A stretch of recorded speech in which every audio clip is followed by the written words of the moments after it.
We are here with Minister Eriksson, who is Sweden's Minister for Housing and Digital Development.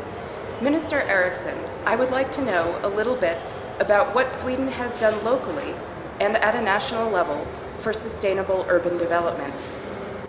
Yeah, in Sweden, it's the local authorities have the responsibility for housing and planning the cities in a very high degree.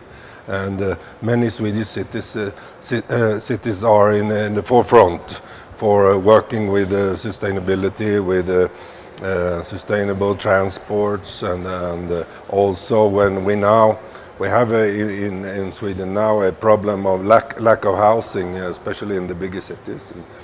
And now many cities are working for more housing and also sustainable housing. And the big thing is to integrate these things in a good way, because it is a good old Swedish tradition to try to plan and integrate things in a good way. And what are some of the particular challenges in integrating affordable housing in cities like Stockholm or the smaller cities in Sweden? Yeah, it's not so easy because the prices of housing is very high today. If you want to buy a house, it's a high price, and a lot of people have a hard thing to get access to an apartment. So the government is now working with an investment plan.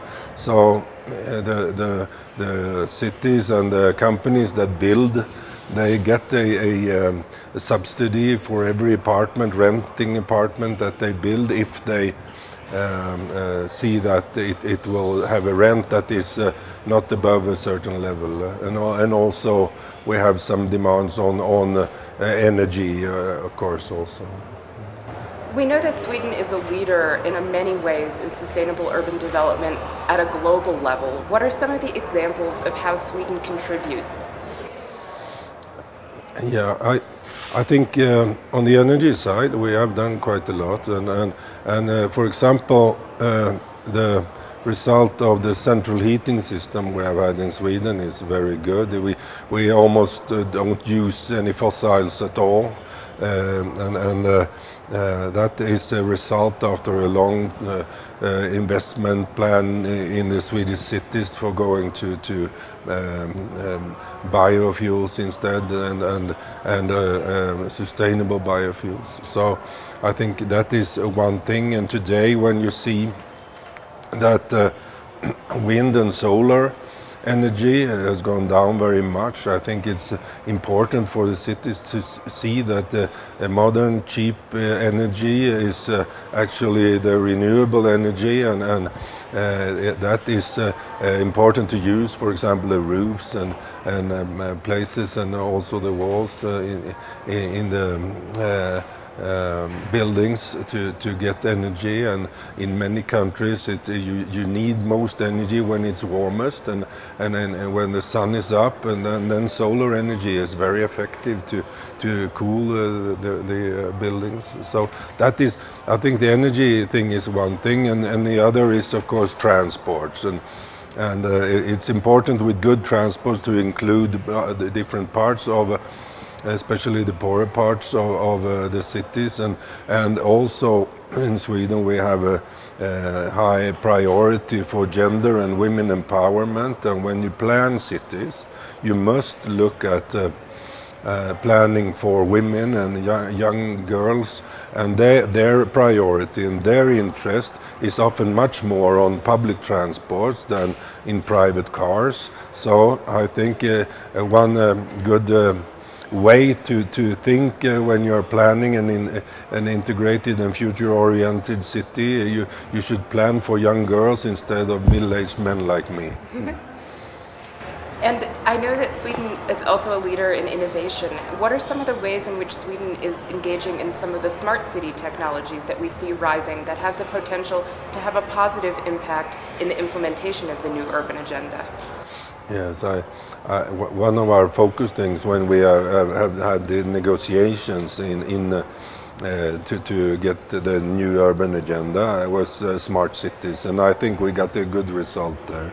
the digitalization is something that is happening to us now, whether we want it or not. But the important thing is to get digitalization, the positive results to come out, and therefore you need a political oriented, focused idea on what you want on it, and I believe that you should get more sustainability if you use digitalization in a smart way, and both housing and transports are things that could be much more effective and sustainable if you use modern technique and with apps, and also could check where is it traffic jams, and where can we send the buses to get them in a smart way. So.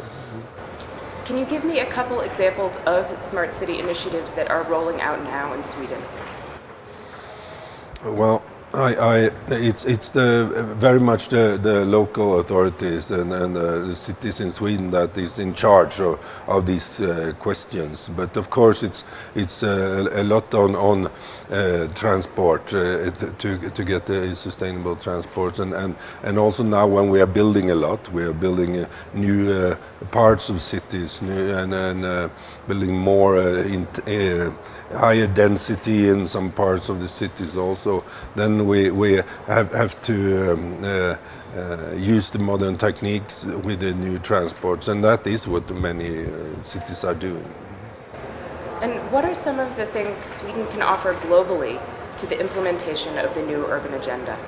I think the implementation thing now is the crucial thing, the most important thing, and if something is going to happen, we have to see that there is a information and a discussion around in the local parliaments. I think that is very important. Local parliaments and local authorities must be a part of the process.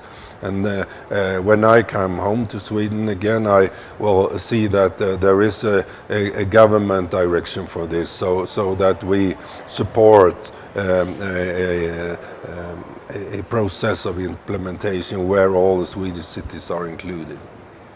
Fantastic. Thank you very much. Thank you.